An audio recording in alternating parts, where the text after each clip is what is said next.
So we're at the point of the program all you guys have been waiting for. And to get the program started, please help me welcome Barnabas Pat, our Sustainability Chair.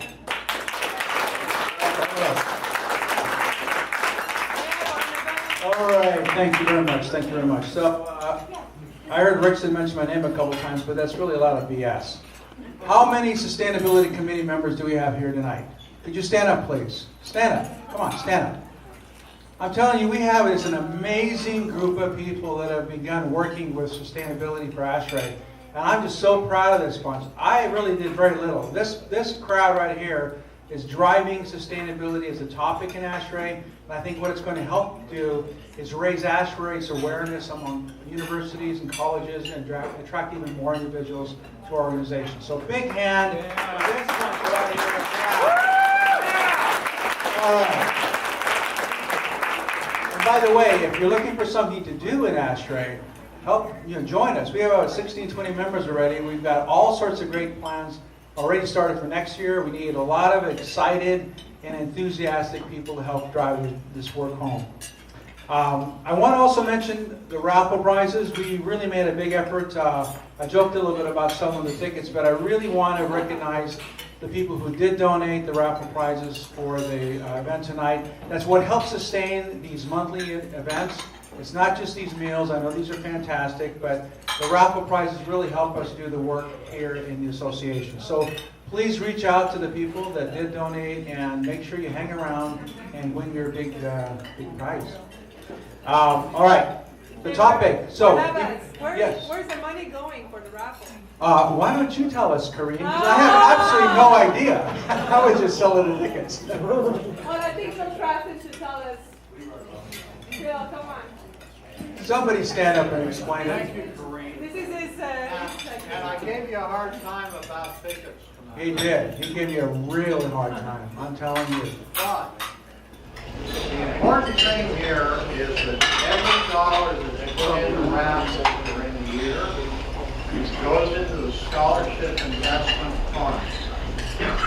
That fund is used to fund scholarships for trade tech students, high school students, college students.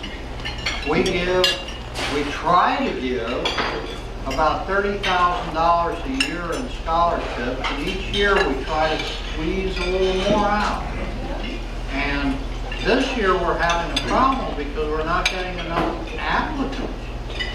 So anyone that knows, anyone in college, high school, trade school that is looking to get a degree in whatever they're doing and would like a scholarship, contact us. We need them. And that's what this money goes to. And we really appreciate every nickel that goes in. Thank you. Fantastic. That's great work. Thank you, Kareem. Thank you very much. And I think Sal back there has an applicant for one of the scholarships, right? Is your daughter? No age limit. That's not an age limit. Okay. All right. So on to the topic tonight. We want to move right into it. Just to explain, our sustainability committee talked about what we wanted to come up with as a topic, and zero net energy was by and large the most important issue that everyone wanted to talk about. So that's how this panel discussion came about. I'm really proud of the individuals that are going to be speaking tonight. We wanted to have individuals representing the four silos of zero net energy in terms of getting to that. And societally, if we want to get to any level of zero net energy, we really need to work together as a group rather than just individually. So without further ado, I'd like to introduce Jason Lorcher. Jason. Yeah, Jason. Thank you, Barnabas. So we have an exciting evening for you tonight. Very excited. There's about 100 brains in this room, so you can imagine the processing power that is in this room and where we may go with that processing power in the future. So without further ado, I'll move to the introductions. Real quick, just if you haven't met me, I'm Jason Lorcher with Green Dinosaur. You might be saying like, what? What's a green dinosaur? Well, Green Dinosaur is the longest acronym on the planet It stands for Design Intelligence, Novel Outcomes, Smart Alternatives, and Ultimate Results. So at Green Dinosaur, we're trying to integrate all aspects of sustainability into one firm that offers energy modeling, sustainability, consulting, so on and so forth, but I can't tell a commercial because you're not allowed to do that. So, moving on to our group of distinguished panelists, I'd first like to invite you to welcome Brian Plymell from Hines. He's been involved with over 25 million square feet of property management, has a number of lead projects he's been involved with, at least 12, or I know he's been involved in more than 12, but, and also heads up, he's on the board of the BOMA Greater LA Committee, sorry. And we're sorry about this, I'm kind of fumbling because I broke up the commercial break to go straight to this. And chair of the LA Homelessness and Community Awareness Committee, as well as a graduate from the Regis University, and that was in Denver, Colorado, okay? Also, Bobby Ager from Swinnerton Builders.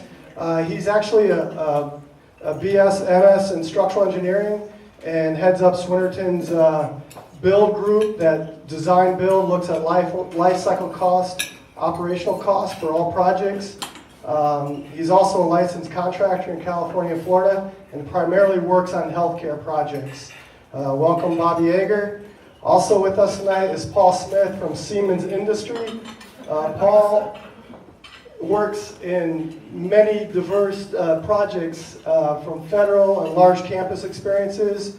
You know, he's going to get into the nitty-gritty of analytics and controls tonight, so we're very happy to have him. And moving not least, Kent Peterson, who I'd see a lot of people from P2S tonight. Kent has done many amazing things for ASHRAE, and ASHRAE 189.1, the standard, is one of the other things. Just moving through, developed the net zero energy building common definition for NIBS and U.S. Department of Energy. He's chaired the standard, as I just mentioned. Also, Office of Federal High Performance Green Building Advisory Committee since 2011. ASHRAE Presidential Fellow, and a frequent author on the ASHRAE Journal, which I've seen him many times. And he's the COO and Chief Engineer at P2S. Welcome, Kent Peterson, who will set the foundation for tonight. Thank you, Kent. Thank you, Jason. So I'm going to go through this really fast. We're going to do questions and answers as a panel, and we have, all of us are going to make some comments, but they'd asked me to at least talk about zero energy concepts initially. And we're going to go through these slides fast. Z&E concept, over a year, 365 days, that my building, where I draw my site, will actually produce as much renewable energy as the amount of energy the building's going to consume. Easy concept. The first thing we need to do is we need to understand, I say energy efficient building, but really what we're really talking about is ultra efficient buildings. I mean, I think our building code has already got us to energy efficient buildings. So ultra efficient, to me, is like 50% less than what the building code requires. It's a little bit difficult. We'll talk about that when we talk about modeling, because when I do an energy model for code compliance versus doing an operational energy model, we're really talking about two different types of models. But really what we're talking about, if I looked at a code compliant building, then I would be 50% better when I do that type of thing. So that's the type of thing we're doing. And then the on-site renewable energy helps balance that out for a year. Ideally, I mean, it's always been zero. I mean, I'd call it more of a plus. Everyone who wants to do these types of things usually ends up with a little bit on the plus side from the renewable energy. So there's different types. Now, California uses the term Z&E. We have other states that use NZE, including ASHRAE. And then we have the Department of Energy that came out with ZEB. They all mean the same thing. There's no difference in any of those definitions in terms of what we're defining. But when we start to look at this, we can talk about site energy, where we're actually measuring it with the meters at the site, and we're balancing it out with the site energy. We could use source energy, Z&E, or we could do TDV energy, Z&E. And TDV energy Z&E would be something like Title 24, or what the California Energy Commission has been pushing, on some of their pilot projects for new housing developments to be Z&E. They don't care about measuring it after the fact. All they care about is putting it in the model, put a lot of assumptions in, and if it comes out to Z&E, that's a TDV Z&E building, and there's nothing wrong with any one of these definitions. Quickly go to the next slide. So when we talk about site energy, the building where the actual energy is delivered is where we're doing the measurements. It's an easy thing for us to do when we do that type of thing. It's easy to convert for site energy. If we're talking about a source energy, we're actually using conversion factors to do that for the different energy. If we go to the next slide. I mean, these conversion factors, like for imported electricity, these are national average conversion factors. 3.15 for electricity just means that it takes about 3.51 of the amount of energy on the national grid to get the electricity, to get that kW through the meter to your building. But on the flip side, if you put energy from that's generated on-site renewable and you're sticking it back on the grid, you get to multiply it by 3.15, so you're getting the same thing. As a source energy, all electric net zero energy building is going to be exactly the same as the site energy because there's no other conversion factors, there's not different fuels you're dealing with. Now, the other thing that's probably important that you should all realize, if you're dealing with a project and it has renewable energy, that the owner says, I'm going to go ahead and buy it, but I'm going to sell the RECs because they're going to give me some money for the RECs. Well, the Federal Trade Commission in the United States says, if you sell the RECs, you only own the power plant. You do not own the renewable energy benefit of it. So that owner could not claim to be Z&E at that point in time because it's no longer renewable energy. They also can't claim on their website. These owners actually get fined by the federal government when they go looking. If they sold their RECs and they're claiming they put renewable energy on their stores or other things and they sold the RECs, that they lost their ability to say that's renewable energy. So one REC is equal to 1 megawatt hour. RECs were developed for renewable portfolio standards for the states to track meeting those standards when they start putting all those systems in. Next slide.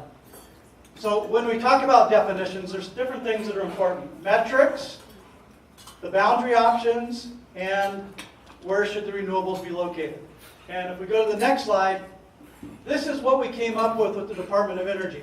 Now, in the effort of working with the Department of Energy, it wasn't just like a single effort. We literally had workshops all over the United States, got all kinds of input from various stakeholders, including the state of California, and really, you know, people that were developing buildings, where most of future developments are going to be concerned. A lot of concern about that most new square footage that was going to be developed in the United States would probably be in high-rise downtown dense environments. That's where the square footage was. And so how are we going to be flexible enough that we weren't defining a definition where Z&E was only going to be for 1 to 3 story buildings? And so the definition we came up with is an energy efficient building where on a source energy basis, the actual, and the actual is important because the definition here is saying that we're going to measure it. You're only going to determine that you're Z&E or a zero energy building after you actually measure 365 days that the annual delivered energy is less than or equal to the on-site renewable exported energy. Now, if I go to the next slide, there's a lot of variations to this definition. Go ahead and flip through. Okay, so we can have a zero energy campus. I could take a university campus and draw my boundary around the campus and put all my renewable energy in the most appropriate locations on the campus, put my buildings together, and basically do it that way. I could do the same thing with sites that aren't even connected to each other. If I'm Heinz, I could actually take those sites, I could take my properties in California, put them all into a portfolio, and put another portfolio where I got a power plant that's a PV farm out in the desert, and all of that's part of the overall portfolio, and I still can be a zero energy portfolio. So we're adding this flexibility, and then we had zero energy communities where you could actually share your renewable energy with other people in the community. So all these other things become extremely important. When we talk about definitions, you've got to define nomenclature. And so if you get the DOE document, all of this is in that document. It's also interesting to point out that California, we had been moving towards TDV. I mean, the stuff I was talking about earlier, when we were talking, you know, these pilot projects, they were TDV, we were modeling them, and that's how we were doing zero net energy. But then the state of California passed the executive order that said the state buildings now needed to be Z&E by 2030. So any building design that started by 2025, they had to be Z&E, and they needed to retrofit 50% of their existing building stock by 2025 to be Z&E. And the state quickly realized that they couldn't use the TDV definition. You can't go into existing buildings and use the TDV definition because there's 8,760 different TDV values for electricity and gas, depending on what hour you're using it in the year. We don't have meters that measure TDV. And so they wanted to use the definition that DOE came up with, and that's what the state of California Department of General Services is using. As far as building energy, it's important to define what's included. My travels around the world, when I go to Europe, I look at the buildings, I say, your zero net energy buildings have so little PV. How do you do that? And it's because they don't include plug loads in their calculations. They're only offsetting their lighting and their HVAC, which, I mean, you know, it's fine. I mean, however you want to define it, whatever the game is, but that was a discussion that occurred even with Department of Energy, and they definitely wanted to include the plug loads and what was happening in the United States. The only thing that I can say you can exclude is that if you're plugging in electric vehicles that are used outside the building, that energy is treated like exported energy. And so that's to your benefit. And then on-site renewable energy really is on-site. It's something on-site. So if I was taking wood that was coming from a forest and bringing the wood in and burning, that's not on-site anymore. And so that definition is very important too. And finally, exported energy is anything that actually goes back out the boundary of what that site is, what we define. So if it's a portfolio boundary, a campus boundary, or it's a building site boundary, it's really dependent on what that boundary is. And I think that's my last slide. So that's that. I'm going to give you a little perspective on the owners.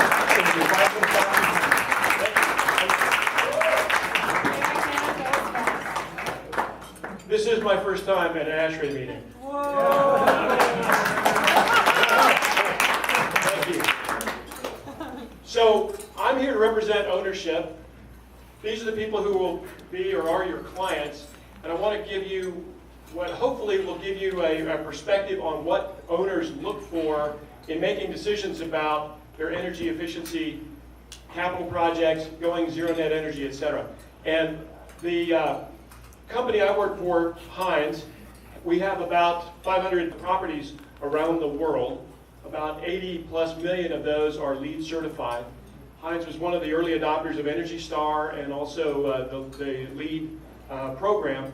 Our founder, Gerald Hines, has really, from the beginning of our company, been a believer in the idea of sustainability and building for the future. And I remember when I started with the company 25 years ago, we were literally faxing our building energy consumption statistics and recycling statistics to be tracked 25 years ago. And so all that to say, you can advance that the idea of energy efficiency really comes from within. It's not just an additive or a bolt-on, but rather comes from within the organization. And so to give you some idea of why sustainability matters to real estate investors, certainly the investors in real estate management companies are demanding a sustainability plan. Also, sustainability has taken on new meaning as we are experiencing earthquakes and other disasters. The resilience that's provided by renewable energy makes those investments safer for the investor. Also, sustainability is perceived as a responsible, both environmentally as well as fiscally, investment strategy. And quite frankly, with limited resources, people in society are willing to invest in companies that are doing what they can to preserve those natural resources. It's also an indicator of quality. You look at all of the highest grade projects in any market, and you'll find that they have a sustainability plan behind it. One of the things about investment management companies is they also are great employers of people, and the sustainability message is very important to them as far as their ability to attract and retain talent, as well as the occupants of their buildings. And so, a few things that you should try to understand about your client. And the biggest thing is that one size does not fit all. And the type of strategy that the owner of a property that you're working for has invested or underwritten their investment with is going to really guide a lot of what they do with respect to energy projects that you might be proposing. And so, again, I represent the office market, and that is primarily multi-tenant offices. We do have a lot of single-tenant users, but the use of the building really does determine a lot of what owners are willing to invest in and from a capital perspective. So two main drivers are the marketability of the asset. Sustainability helps increase rents in some markets, but not all. Downtown LA, West LA, tenants are willing to pay a premium to be in a project that has a strong sustainability message, whereas maybe the Valley or Inland Empire, South Bay, doesn't give you the same rent premium. So as an investor, you're not going to be as interested in investing in those energy-saving capital projects. The other issue is the type of leases in the building, and again, this is in commercial office, really determine who gets the benefit of the energy savings. If it's a triple net lease, then the tenant gets most of the benefit and the investor doesn't. And so you've got to somehow engage the tenant in being willing to help pay for the capital cost of those projects. In a base year lease, the investor gets to retain most of those benefits over the long term, and we'll talk about how that happens.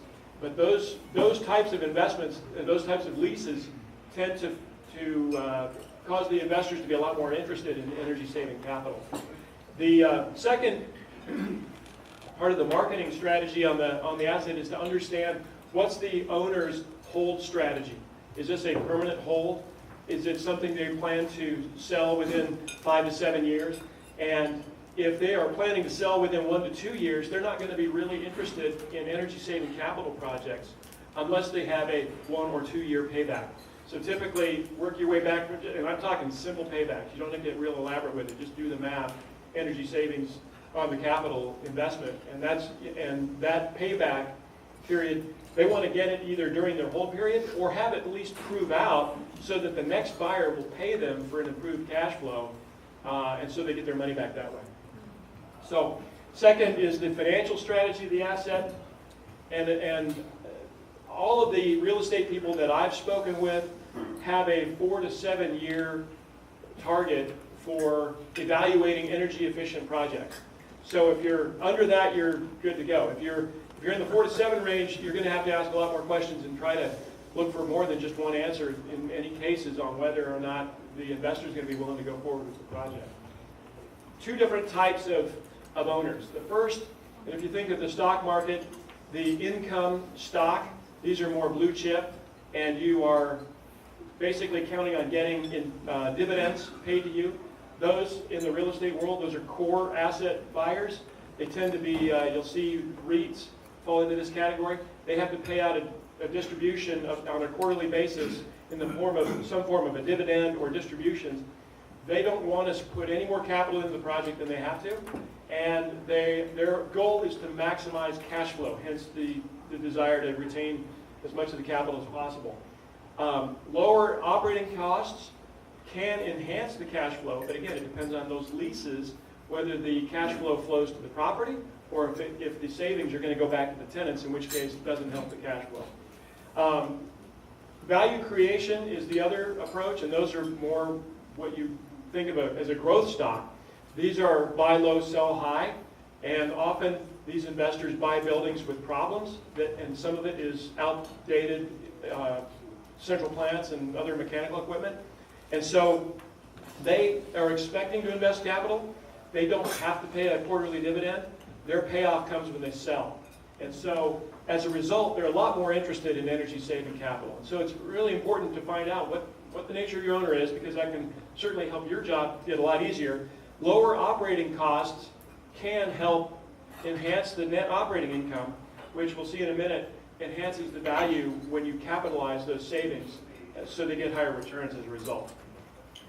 And so the way that these energy savings benefit the investor is, first of all, most investors, when they do underwriting on an office building, for example, they're assuming about a 3% average annual increase in operating expenses, not including taxes. So anything you can do to help reduce those operating costs so that they're increasing at a lower rate, that's accretive to value for them, and so that's a benefit. So the in a typical underwriting calculation, the enhancements to the net operating income divided by the cap rate will increase the value. So for example, if you come up with a way to reduce operating costs by 25 cents a square foot, that will result in a $5 value add if you are in a market that has a 5% cap rate. You simply divide the 25 cents a foot by the 5% cap rate to get the multiplier, or 20 times multiplier. So that's what really gets investors excited about energy saving, is the value that is created by reducing costs and enhancing net operating income. So, but again, it goes back to who gets the benefit when the energy costs are going down. If it's a net lease, the tenants are going to get more of the benefits. The owner gets the benefit on the vacant space. They're not paying it for the utilities. And then in a base year environment, the owner gets the benefit primarily from having lower base years. So again, reducing energy costs, going to zero net energy is a long way down the road from where most real estate owners are. My company developed a 350,000 square foot project in San Diego that was zero net energy.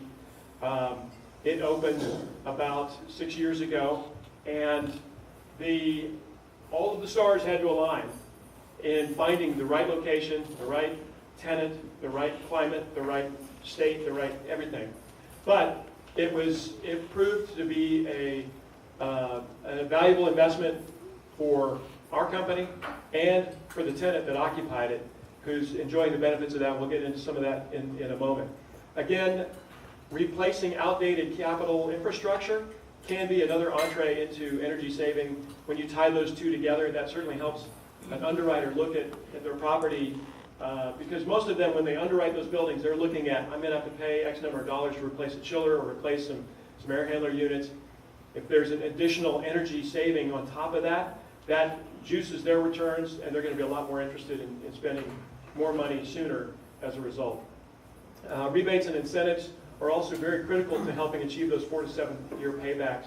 And again, that helps with the math in terms of motivating the owners to look at these projects. The other thing that doesn't always get factored in, but is helpful to know, is that most leases allow the landlord to recover the amortized costs of the capital expense over its payback period. Okay, so if you have something, let's just take window film for example. If you've got a window film project that, in my building, that has a 3-year payback, well, I can just take those energy savings over those 3 years. I can charge the tenant for the savings as an operating cost, okay, as a non-cash operating cost, because in theory the utility cost went down by 33%. And so it should be cost neutral to the tenant, but to me as an owner, I just got my entire window film project paid for over a 3-year period of time. Not bad. And if you reduce my operating costs going forward from there, and I get this 20 times multiplier on that NOI savings, I'm really making money on the work that you guys are doing for me. So that's what drives a lot of the decision making, and hopefully this is helpful for you. I think that's the end, and next turn it over to Bobby.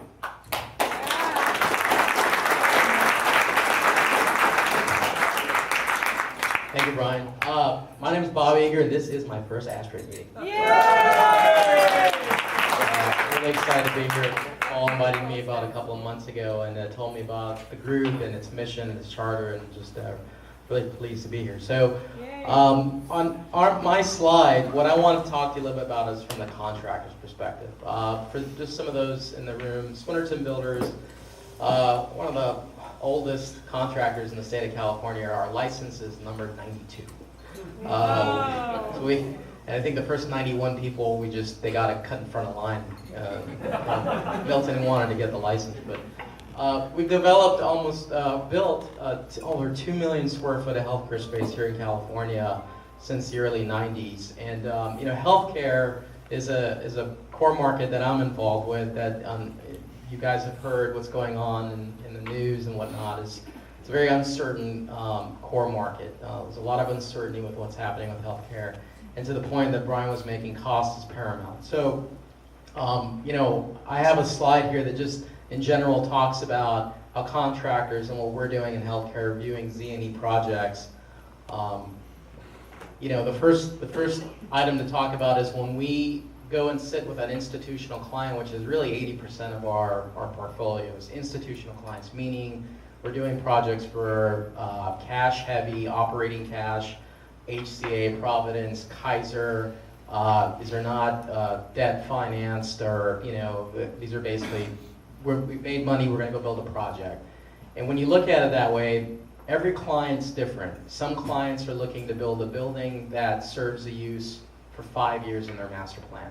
Kaiser is looking at buildings now. Some of you may have heard in some of their symposiums, they're looking at a 100-year life cycle cost.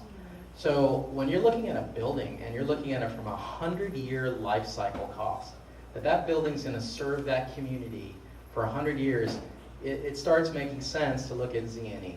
And it's not to say it doesn't make sense to look at Z&E building on a 5-year, because there are adaptations that where you can see the payback in 5 years. You know, you got a company like Kaiser that starts setting EY indexes because of historical data and what they've built to, and knowing what they pay on life cycle costs and operating costs to build a building or maintaining a building, saying this is what we want to design to. We want an index of 169.5 on the next hospital. Something we in the industry saw in the last 5 years is like first time a healthcare client is dictating to the A&E design team, this is our EY index, this is what we want to be, this is the performance characteristics of what we want our hospital to operate around, because we know how much this is going to cost us over 50 years. Something we hadn't seen before. So with that comes with client expectations. What is the client trying to do? When we go sit down with HCA or Providence or Kaiser, what are you trying to achieve? This is a 5-year MOB, this is what's going to happen. And you know, the land's not even owned by the institutional client. It's a lease back, it's going back. So it has to make sense from a cost standpoint. There are a lot of initiatives, there's a lot of push right now, political, whatnot, to go towards Z&E, to be more sustainable. But we're finding in healthcare, it's cost driven. It has to pencil out, the performance got to make sense. So with institutional, private, testing? Institutional, private, and government, you know, you've got basically the three myriad of folks that, you know, deliver projects differently. The EY that I spoke with is paramount. We're looking at making sure that we're meeting EY indexes on the RFP responses. We're going after some of these projects. Program and design charter. Program and design charter is, you know, if we're going to talk about doing a Z&E project, it needs to be discussed at the program charter. When we sit and discuss how to do, you know, when a client asks us to come in and say, okay, we want to build 100,000 square foot of diagnostic treatment space, we want to slap it on the side of this building, and it's going to look like this, and this is how the egress is going to happen, whatnot. That's the time that the client needs to tell us, hey, we're looking for this energy characteristic of the building. It's not something that you know, we want to bid, and then during the process of design development, on, like I said, on the design build project, they're saying, you know, we were thinking about making this project a LEED Gold project. Well, we've already designed the chillers. We've already designed the space. It's not something that you need to look about then. And so the challenge we have when we're talking Z&E is in the business case, the folks in our you know, category of clients that go and make these projects, they're not thinking Z&E, and that's our job, I think, as industry, and what this group is doing is to really push in the initiative of getting this out to our clients and operators to say this is an important discussion to have at the time you're making the business case, because when you make the business case, it's really when the board approves the project, it funds it, and you go build it. If it's not looked at holistically from, you know, 50 years, 20 years, 100 years, then it's not gonna merit, it's not gonna make its way into the program. A little bit on the project delivery. So you know, how many people in the room have done an IPD project? Full IFOA consensus docs. We got, you know, one hand, two hands. So it's you know, something that's started in the last 15 years, a tri-party agreement. You bring trade specialists and everybody to the table to look at, you know, how we can build this building together, how we can collaborate better, how we can define energy modeling together, and get a cost accountability by a trade partner who's going to deliver on that promise.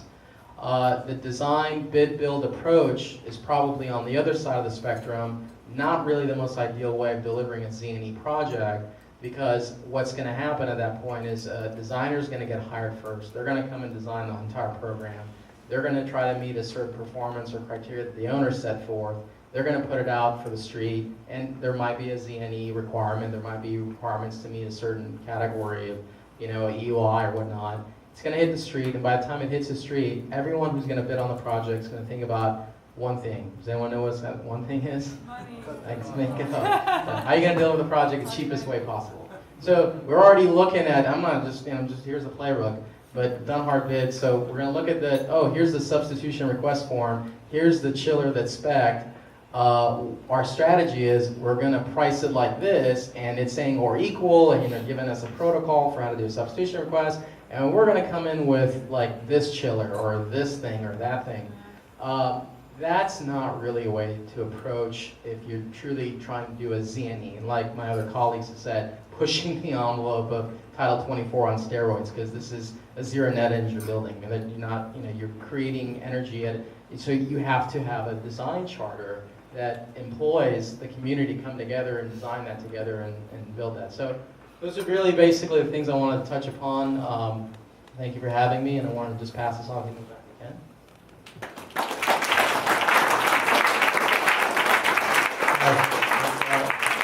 This mic works consistently. Go ahead, Mark.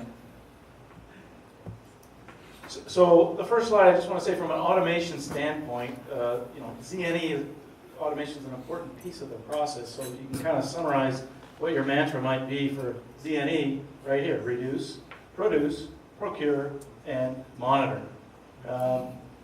We've all been in the industry a while. Reducing energy and energy management systems have been a big part of the industry for a long time. It's pretty obvious you want to save energy and operate efficiently. But now with Z&E, you're going to have some on-site renewables generating, and so there's going to be a lot of things to investigate on the generation side. Spend wisely. You can negotiate with your utility provider, some of whom are in this room right now. And then the final piece, which is big from an automation standpoint, is to analyze continuously. The data's there. It's not hard to get the data. It's a lot easier now than it used to be.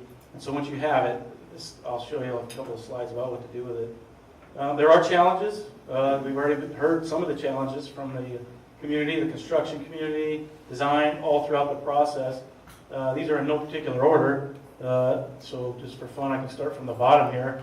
You want to define what you're trying to achieve when you design the building, and you're going to have to analyze your resources. Do you have the expertise? Are you going to be able to operate this building in the way you want to obtain the goals that you have? And lack of transparency, which I'll get to on the next slide, can be a big challenge. And then, last but not least, Bobby already alluded to it, is cost. It drives our everyday life, and so that's can't be ignored.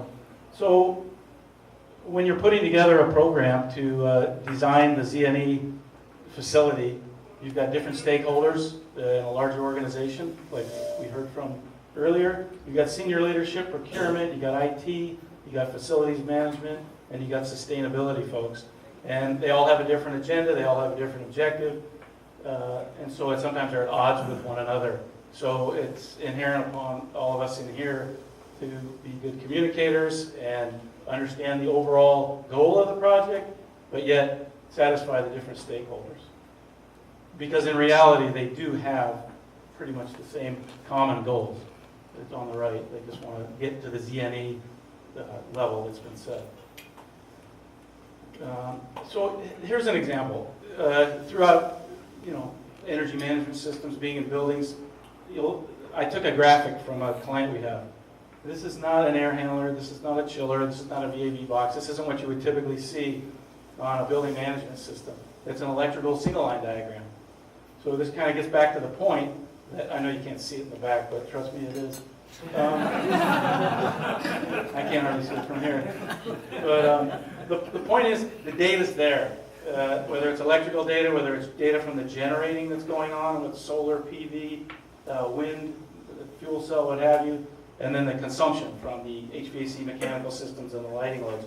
All that data is it's a lot easier to get. I was going to say it's easy to get, but there's still some challenges with working with the IT people and getting the data across and not, bogging things down. But it's all there now. The industry's moved in that direction. There's common protocols like BACnet and Modbus and LAN. You've heard all of them.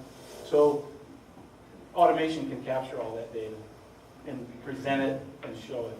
And then from there, it's just about intelligent programming, making the right decisions, reporting. This information can be sent out via email and PDF files to the VPs and to all the different stakeholders to get the data they need at the beginning of the project.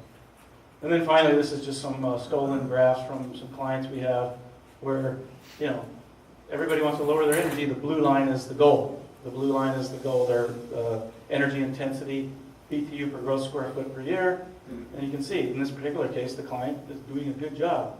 At the beginning, nobody was on board, it went up. But then you can see over time, you can get the information out to the people, and you're going to get a lot more people on board when they're getting the reports that they need, the information that the system can deliver. All of a sudden, everybody says, hey, let's get with the program. And so the orange line is the actual. And of course, the actual's been measured. So if you don't measure this stuff, you're never going to know how you're doing, and you're going to have a hard time selling the concept. Kent had a definition of ZNE that didn't even care about the results. It was just, let's just design a ZNE. Well, if the true spirit of zero net energy is to actually deliver on the promise. So the automation can get you there. And then similar concept on the graph on the right. They had some goals to provide renewable energy for the campus, and it started modest, and nothing happened at the beginning. But as the goals started to go up, it's like, hey, we better do something here. So that's when, PV and solar and on-site generation became a reality for this particular client. So again, just as a summary, you're all familiar with automation, building automation, but the amount of data now is way more than ever, and I can't get out of here without saying the word analytics. So there's a lot of things now that can be done with software that's beyond just programming. You can have algorithms run where the software is looking for anomalies and for things, and it can bring things to your attention that you may not have noticed otherwise. So it's a brave new world, but without automation, you're going to have a hard time with this. So that's the automation viewpoint, and then here's to Kent. Thanks, Ken. Said something about all roads lead through design. Is that you? Yes. I think design leads to all roads. But I wanted to just kind of, before we get into the question and answers, this is just one case study. It kind of illustrates what you're really looking at when we're looking at ZNE. This happens to be a 3-story classroom building, Cal State Long Beach, 34,000 gross square feet, external circulation, because I don't need to condition my spaces if I have external circulation. So that's a way that I can save energy. Operate 6 days a week, I think 14 hours a day, 95% naturally daylit, mixed mode HVAC, very common. Most case studies that we look at have mixed mode ventilation systems or cooling systems. So it has operable windows that are automatically controlled by the automation system, decide when the windows need to open, when the windows need to close. The teachers or the professors in the classrooms can override that if there happens to be like a really windy day or there's debris or there's a lot of noise outside. The EUI, I put O here for operating. EUI is 27 kb2s per square foot per year, 55% below Title 24 in 2013 when it was actually designed. Done as a collaborative design build type project, which I really like for these type of projects. It really is great when you can sit down with all the contracting team, the owner, and the engineer and the architect together and be able to make decisions and know what things cost and see what trade-offs are, and what the trade-offs are not only in the cost, but the trade-offs on the performance of the systems that we're designing. And this one had a $20.5 million construction budget. Next slide. As I said, when we look at the case studies throughout California, we're in a very temperate climate. It's a mild climate where mixed mode space conditioning works. It works in almost all of our houses that we have. We have operable windows. We don't run the air conditioning 24/7. So there's some things that we got to be careful about, though. Definitely we have advantages, but we also have potential disadvantages. So as engineers, we have to be aware of the fact we did a project up in the Central Valley And one of the things that came up right away was that they have valley fever. When they till the soil at a certain time of the year, it puts spores in the air, and it was happened to be for young kids. It was a classroom type facility. And they said, we can't have operable windows in these months out of the year. So the way you design the system is make sure the windows close, all the air is filtered in those times of the year, and there's other times of the year that you can use the operable windows. But it is something you need to be careful about. I just want to prime you guys on some of this stuff. This PV system costs have come down substantially. I don't know if you guys keep track of this, but this is 2010 to 2017. On residential, from $7.24 to $2.80 a watt, and I'm talking system installed cost, not just PV panels. On commercial, $5.36 to $1.85 a watt. You can imagine when the first costs come down that much, that the payback really changes every single year. So if you looked at something 3 years ago and said, I really didn't pay back, you really should be looking at PV because it's fairly inexpensive nowadays. Next slide. Because first costs aren't everything.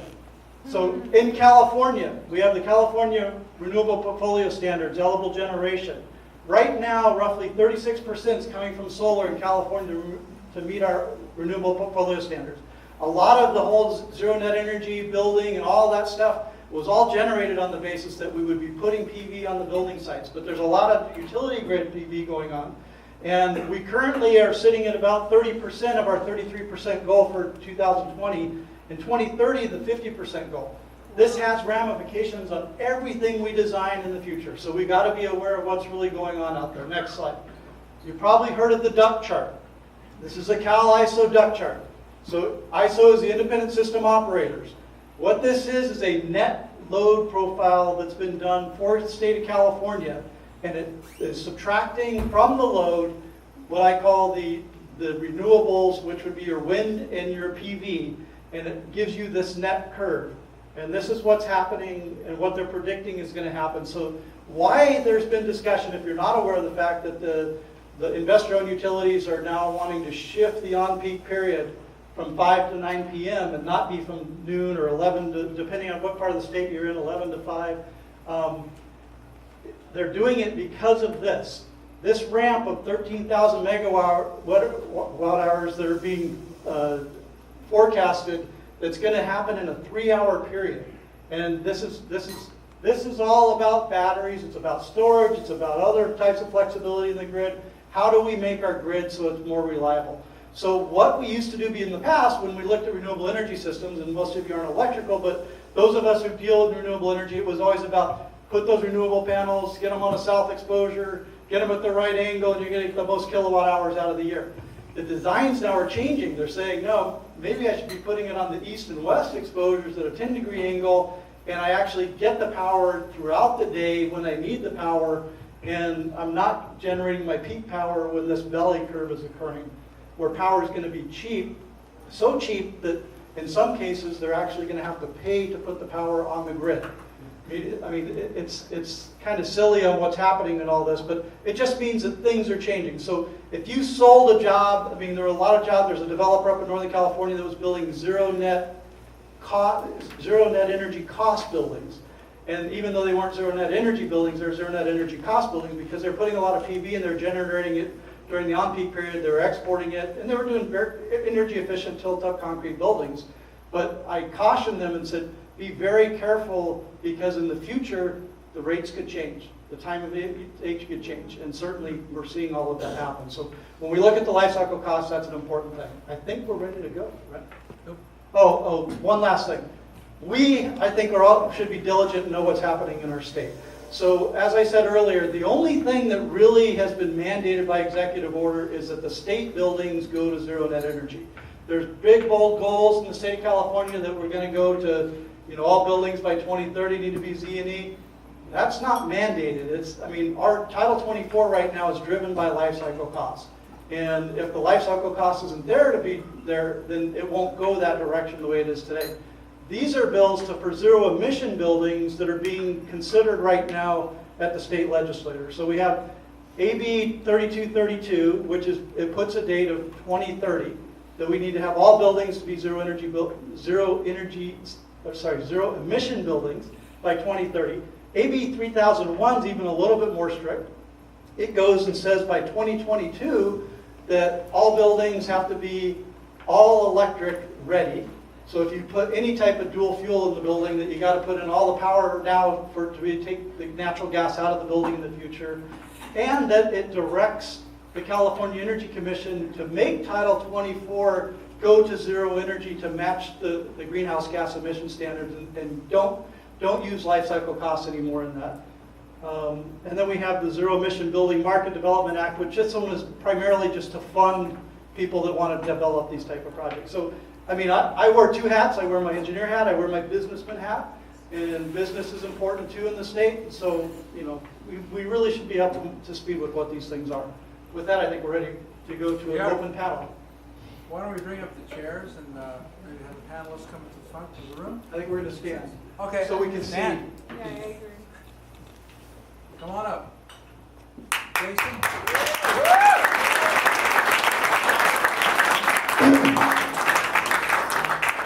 So one of the first questions, I'm going to play on that first zero emissions buildings. And I have to say, I know a zero emissions vehicle. Give me a little more definition on zero emissions. Does that include embodied energy of the building as well, and construction and design? Well, so I've read all of these bills, and don't think there's anyone technical writing any of these bills. There's no definitions. If we even talk, Want to trade? I think we need to shut down one and let all the people. okay, if this works. Okay, let me talk real quick about zero emission buildings and zero emission cars. I mean, I drive a Tesla, and we can call it a zero emission car, but it's if I draw the boundary around the vehicle itself. If I draw the boundary around, including the power plant that power is coming from, then chances are it's not a zero emission vehicle. And the same thing goes with buildings. Depends on where we want to draw the boundary. I mean, there's a big push right now in the state of California, especially in Northern California. There's other people pushing other bills right now that want to go all electric. I mean, they think that we should just ban all fossil fuels in any buildings, not use the natural gas infrastructure, and go all electric. And you really have to look at where that boundary is. You should be up to speed and really research where does all our electricity come from in the state that we use. We import electricity, we generate electricity in the state. A lot of natural gas is used in that. We get stuff from out of state. We have to understand what the big picture is when we're trying to solve some of these problems. And I think overall we need to do what makes business sense and can meet some of our environmental goals out there. But we just don't want to blindly go one direction without seeing the whole big picture. Thank you.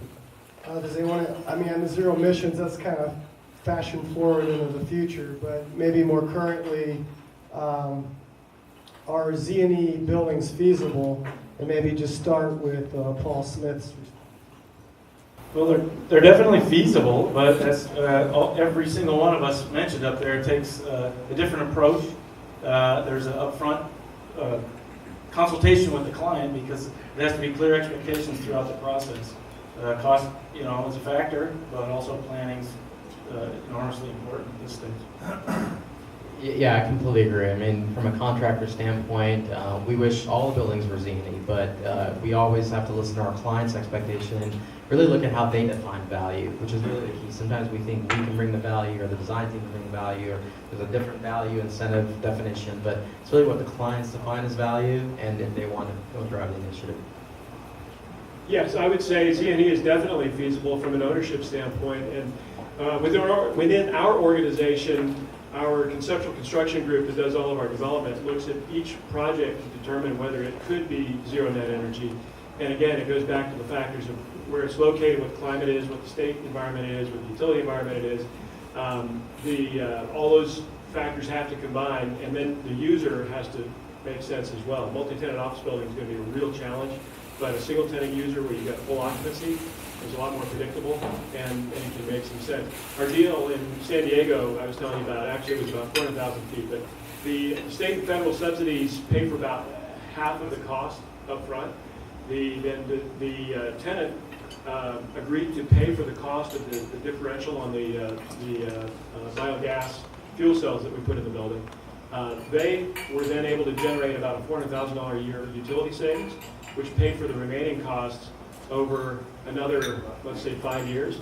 And so for a 15-year lease, they had another 10 years at which they basically were making money from what they had originally intended, about $3 million of savings in their pocket from their initial investment, beyond what their initial investment was. So it's definitely feasible, just have to get all the right stars to align.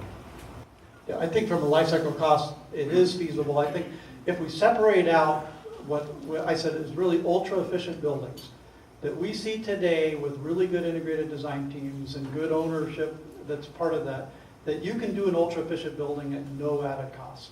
I mean, that you could generate that ultra efficient. Now, how that renewable energy gets funded is up to the owner, whether they want to pay for it up front as part of the capital cost, whether they want to roll it into a PPA and not make it on the balance sheet and make it part of the operating costs. There's different ways to handle the renewables, but definitely feasible. Just by the way, if anyone has questions in the audience, raise your hand, I'll come to you. But just kind of, continuing with some of the subjects, I'm just wondering with the panelists, is there a preferred project delivery method for these Z&E buildings? And what are your thoughts with that? Yeah, I think we hit upon that. I mean, ultimately, if we can get our clients and the A&E partners and everyone to accept the sign of true IFOA, integrated form of agreement, or consensus docs, IPD, that's the way to do it. Now, there's a lot of, people washing that down, and it's a CMAR delivery or design build, and they're calling it still an IPD project, but it's not. So that's basically, IPD is the way to go to bring everyone together. That's the way, just to cut it short, the least preferred approach to do this would be a design bid build scenario. Regardless of the project delivery method, one thing to consider too is commissioning. If you can bring on board a commissioning entity prior to the completion of the job, throughout the end of the job, through handing it over to the client, through the first year of operation, and it's all part of the process, that's going to contribute to much more to a successful Z&E implementation.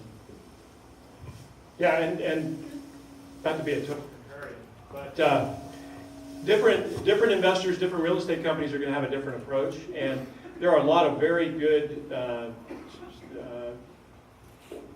conscientious owners out there who have pretty deep talent pools within their organizations who are probably doing the same type of integrated design internally and really asking a lot of these questions and still going through a design bid build process. Heinz is one of them, Kilroy, Tishman Speyer, a number of these companies. So, and Snyder, other general contractors and developers. So no one size fits all, but I think that the idea is the same no matter what. You got to start early, including getting the whole team together so that the right decisions are made early before you have to undo a bunch of hard work. Excellently said, whether you're an owner-builder or an owner that wants to bring the expertise together, you can't go wrong by doing that on the front end. Bringing the talent, bringing the stakeholders, people that are actually going to put in the units, put in the equipment, you're better off getting better cost certainty overall, certainty of the project than going another route. I guess next question, anyone in the audience have any questions? Okay, let me bring this to you, sir.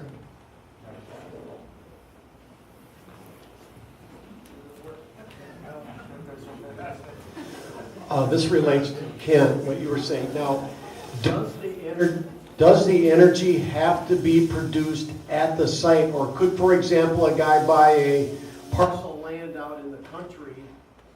It's not working anymore. Oh, okay. Out in the country and have a photovoltaic farm out there feeding into the grid. Would that be okay, or does it have to be on site?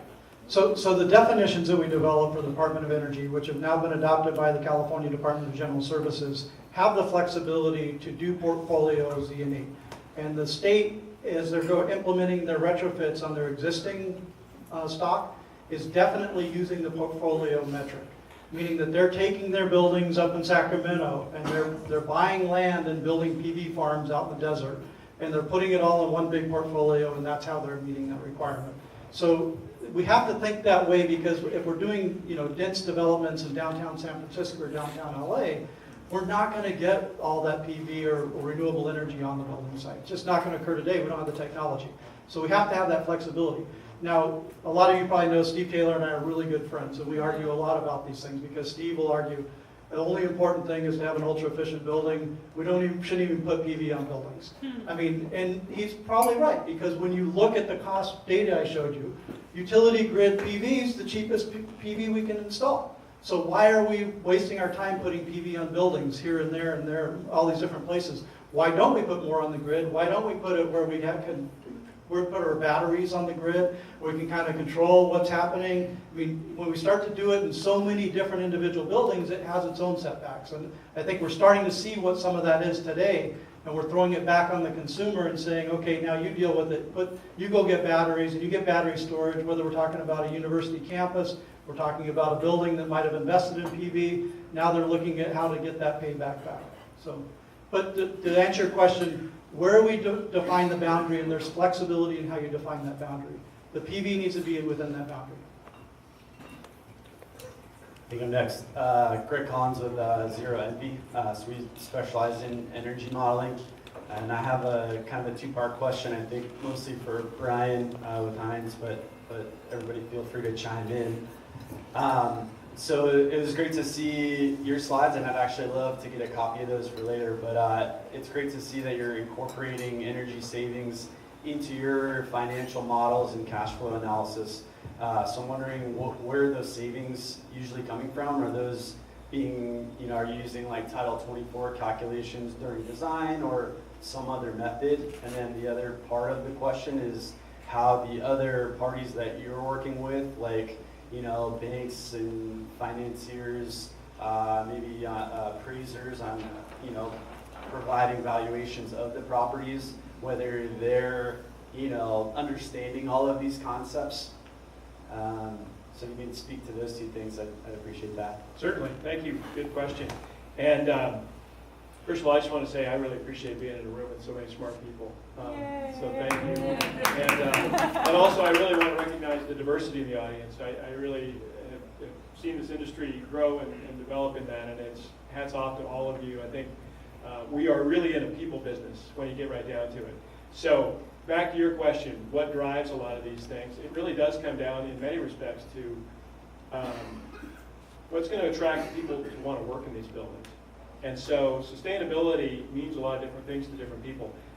Financial models typically are going to look strictly at net operating income. And so if, and my side of it, I'm working in existing buildings. I'm not in the design side.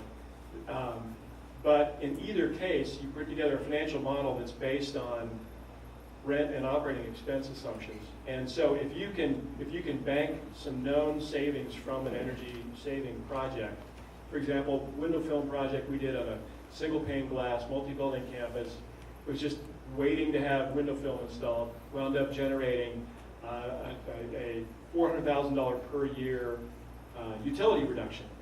That project was sold not long after that, and that's like money in the bank. And you've got statements or you've got models that many of you have put together that can go with that analysis.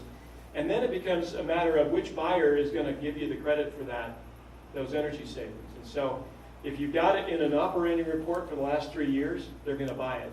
If it happens to be in an engineering report, they're going to have to take a little more of a gamble on their side to say, is this believable or not? And so, but there's a whole range of technology that are being implemented. A lot of these are in older buildings. You're doing retrofits from constant volume to either fan power units or you're going to DDC. A lot of chiller retrofits. A lot of as I mentioned, the window film is a big one. This is low-hanging fruit.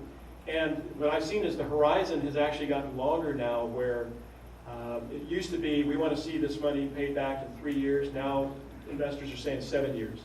And certainly when you go through an economic downturn, you've got more vacancy. Investors are more interested in seeing some savings on the operating expense because they're now paying for that vacant space that they're conditioning as well. So variable frequency drives, some of the more exotic ideas have to do with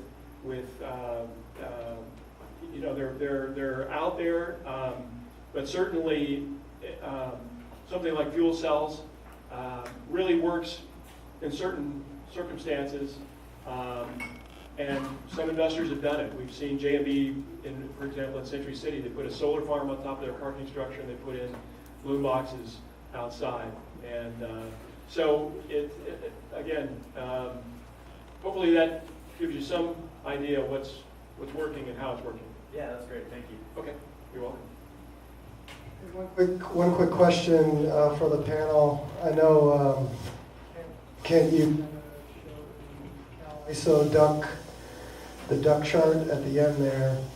It sounds like the PUC, the Public Utilities Commission, just allowed San Diego Gas and Electric to move on the on-peak period of 4 to 9 p.m. weekdays and weekends.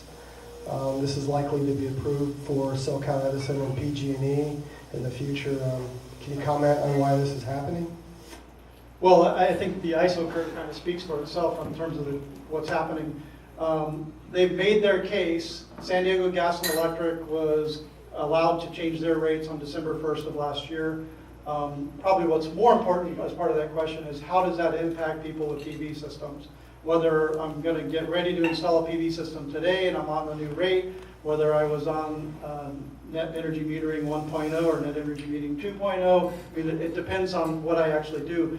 In San Diego Gas and Electric, it's kind of interesting. Either way, you're probably going to be penalized, but the GTR research did a study on it. They looked at like 7,000 different installations, came back and said that most people would still get 90% of the savings that they were figuring they were going to get. If I talk about just quickly San Diego Gas and Electric, I mean, it's a good point. We're all used to having off-peak rates during the weekend. Well, San Diego Gas and Electric now has their rate schedule go through all 7 days. So they now have the on-peak rates even, and that may be occurring in what's the rate cases coming up for PG&E and SCE. The other thing that they did is if you were a NEM 1.0 person, which you could keep for the next 5 years, what your rate time of use periods are, because that was part of the net energy metering 1.0 agreement that you signed up to. They ended up taking the rates for those people